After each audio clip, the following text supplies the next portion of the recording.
Определен е притворот и за актуелниот градоначалник на Кочани Љупчо Папазов во оставка и неговите двајца претходници Николчо Илиев и Ратко Димитровски, кои се осомничени во врска со пожарот во дискотеката Пулс, во кој загинаа 59 лица, дознава Телма. Основниот суд Кочани определи притвор за сите лица за кои обвинителството во рамки на истрагата бараше изрекување на мерката, односно 24 на број. Во четвртокот вечер Папазов, Илиев и Димитровски беа приведени од полицијата, а за време на нивното владење дискотеката речиси целото свое постоење работела на диво. Осомничените тројца градоначалници на Кочани во период од 2012 година до 16.3.2025 година, како и осомничени двајца поранешни директори на Дирекцијата за заштита и спасување, не ги извршиле своите правни обврски согласно Закон за заштита и спасување, со што овозможиле кабарето Пулс незаконито да продолжи со вршење на угостителска дејност спротивно на Законот за угостителска дејност и другите пропишани услови согласно закон.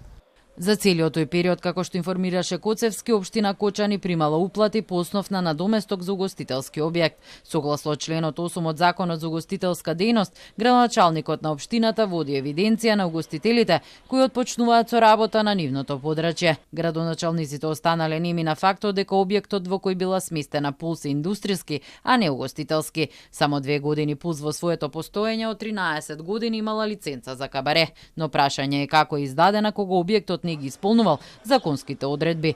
Пулс е отворена во 2012 година кога прв човек на Кочани беше Димитровски. Тогаш општината му препорачала на Државниот пазарен инспекторат да не издава лиценца за дискотека, бидејќи објектот бил наменет за лесна индустрија, но и покрај тоа Пулс зимата започнала со работа.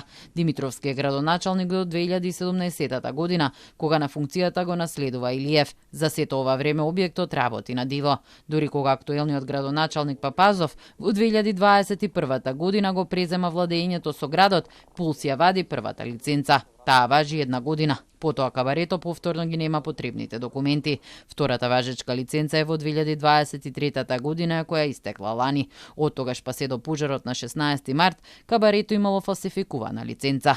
Папазов на 17 март поднесе неотповликлива оставка. Вкупно осомничени се 27 лица, од кои тројца се во болница и 3 фирми се гонат за тешки дела против општата сигурност, а предвидената казна затвор е од 3 до 20 години. Сите осомничени во периодот од 2012 година до пожарот годинава заеднички, но секој да спекна својата надлежност и одговорност, воопшто не постапиле според прописите за мерките за заштита и со тоа предизвикале опасност за животот и телото на луѓето и имот од големи размери. Верижните пропусти и незаконити дејствија довеле до тоа да при користење на пиротехнички средства за време на настапот на музичката група ДНК биде предизвикан пожар во кој загинаа 59 лица, меѓу кои 6 деца, а повредени се 197.